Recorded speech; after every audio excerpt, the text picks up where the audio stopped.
Chapter 8. When he arrived at Bluford, Tyray learned that a pep rally had been scheduled in the gym for just before lunch. All freshmen were expected to attend.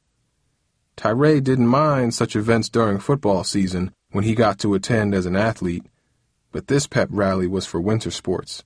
That meant the wrestling team and Darrell Mercer would be included. The last thing he wanted to do was see people praise Darrell. "We've had a great season this year," Coach Lewis said, talking about the wrestling team. "A couple of our seniors are going to the state championships, and from the looks of things, a number of our freshmen may be there one day too." Tyray rolled his eyes. He would rather be in Mr. Fitch's history class. He listened as the coach praised several wrestlers and then mentioned the team's success in a recent match against Lincoln High. "Each year the team selects an award for the most improved member on the team," the coach continued. Tyray's eyes widened. "This year's recipient is Darrell Mercer." Tyray watched in horror as Darrell stood up and waved.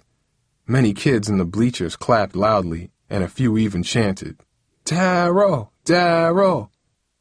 Amber Lynn Bailey and Jamie Wills squealed loudly at the news, and several guys on the wrestling squad patted Darrell on the back. Tyray stood up. Each clap for Darrell was like an insult aimed directly at him, making his head throb even more. Desperate, Tyray spotted Mr. Mitchell sitting with his section of freshmen and mumbled, "Gotta go to the bathroom. I'm sick." Mr. Mitchell nodded, and Tyray ran down the bleachers toward the hallway. "Hard to take, Tyray?" Jamie jeered as Tyray descended the steps. "What goes around comes around." Tyray made it to the bathroom and went inside. The room was empty, and Tyray kicked the trash can, sending it smashing into a bathroom stall. His head ached, and he rubbed the wound repeatedly while listening for the end of the pep rally. Finally, after about 10 minutes, the rally was over, and Tyray heard everyone leaving the gym. When he came out of the bathroom, Mr. Mitchell was standing there waiting for him. "Feeling better, Tyray?" Mr. Mitchell asked. "Yeah, I'm fine," Tyray said, turning to walk away. "Something I ate, I guess." "You're upset, aren't you?" Mr. Mitchell asked. "I don't know what you're talking about, man," Tyray snapped. "Kids are mean, Tyray. They're a lot like chickens. When chickens find one of the flock vulnerable, they peck it to death. Darrell was on the receiving end of the pecking a while ago, and now I think you're catching some of it. I know how tough it can be," Mr. Mitchell said. "I don't know what you're talking about, Mr. Mitchell. I ain't no chicken. Look, I gotta get to class." "Tyray, this will all pass," Mr. Mitchell added. "One day you're going to realize that none of this is important. But there are some things you can do right now to change things. You've got to own up to your part in this, and you got to get that chip off your shoulder and reach out to the other kids." "I ain't reaching out to nobody. I ain't got problems.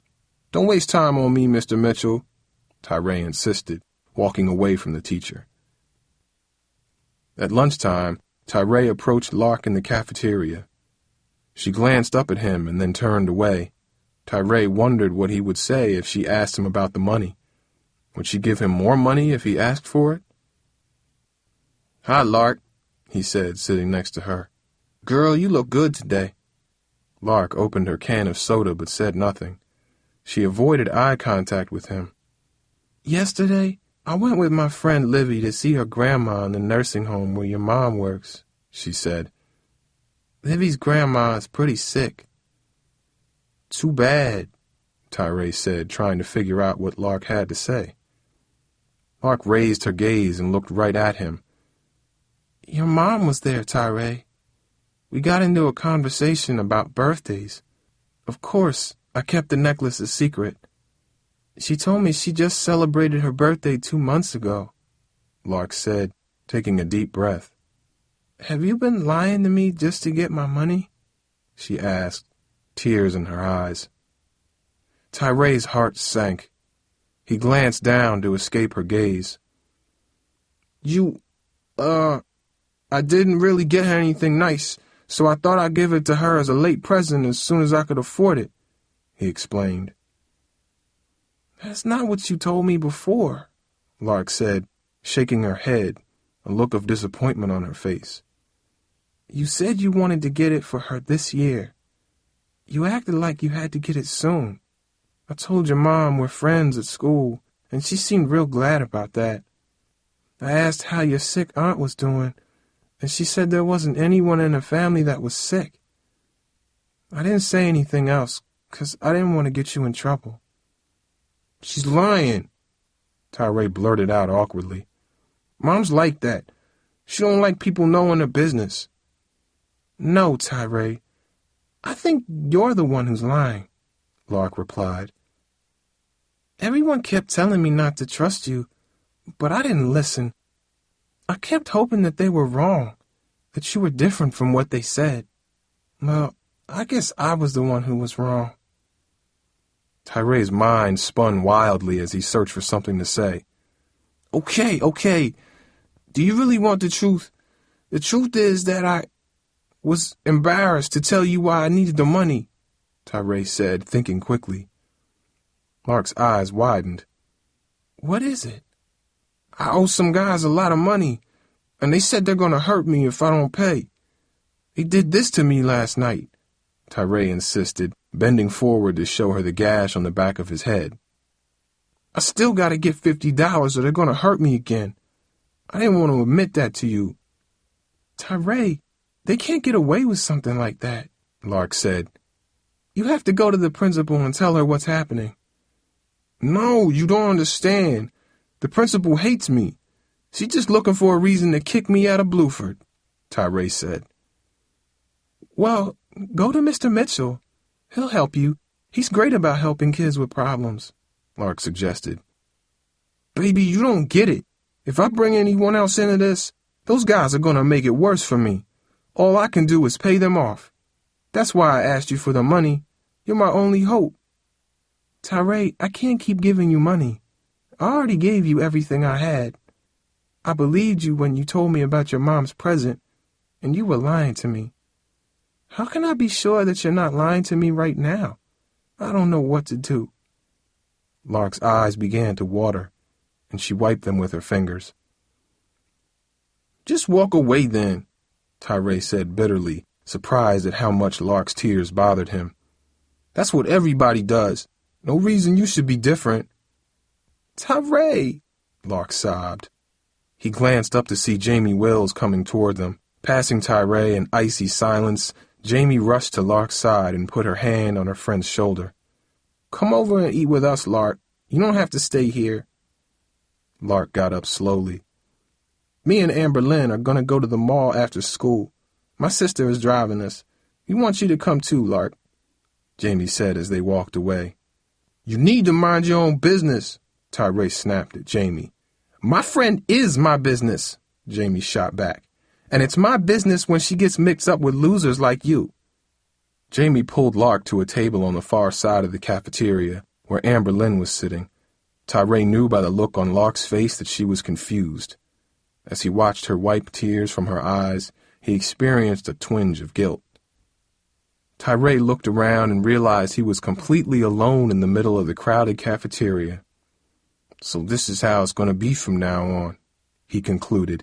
His only comfort had been the knowledge that he would soon have a gun. Tomorrow he would meet Bones as they had agreed to nearly a week ago. But without money, Bones would just laugh at him. Just then, a light bulb turned on in Tyray's head. There was one place he had not yet gone for money, a place with more risk than robbing a bank, his mother's money stash. Mom had savings she called her cheat money. Every payday she hid cash in her dresser drawer. When it grew to a nice sum, she would use it to take her mother to dinner or buy herself something she needed. Dad knew about the stash, and he often borrowed from it. Tyray knew if Dad found him taking money, he would be in the worst trouble of his life. But he had to do something. Mom's money was the only answer. As long as he returned it quickly and without Dad knowing, nothing bad would happen. Once he got the gun, Tyray figured he could start scaring kids. They would start paying him again, and he could replace Mom's cash before anyone knew it was gone.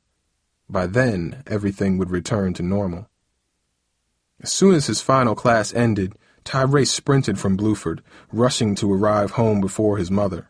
He had about 5 minutes to spare when he walked into the house. Making sure no one was home, he went quickly into his parents' room.